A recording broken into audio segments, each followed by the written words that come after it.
Hola amigos de YouTube, vamos a hacer slime con bolas. Como es mi primer video haciendo slime con bolas, como ven el título, el slime con bolas. Para esto vamos a utilizar cola transparente o cola blanca. Bueno, la mía es de la marca Norma. Boras, un colorante. Yo vi en un video de Sophie Kawaii que hace slime fluffy con crema. Entonces vamos a utilizar también crema para cuerpo, esto es opcional. El colorante también es opcional si no lo quieren de color o sin color. Algo para echar tu mezcla y algo para remover. Bueno, vamos a comenzar. Vamos a echar la plasticola blanca.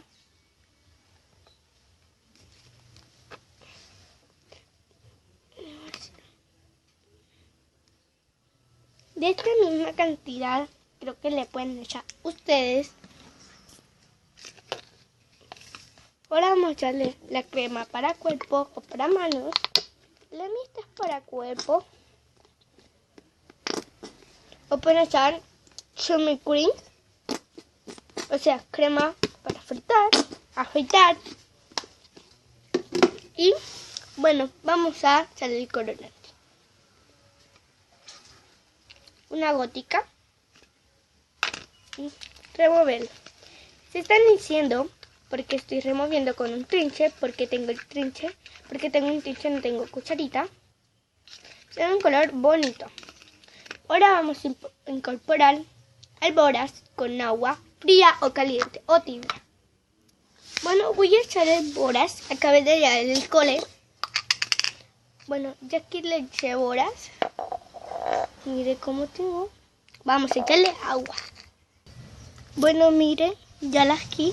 Ahora voy a remover el agua y vaya.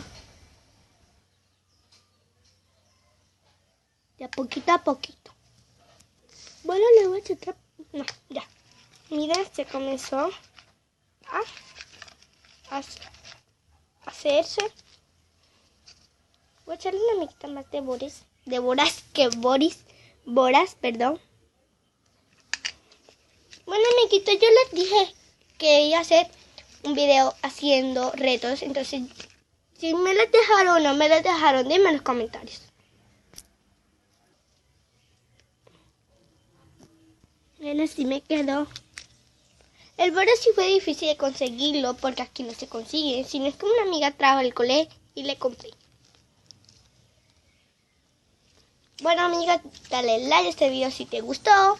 Entonces, chao, suscríbanse a mi canal.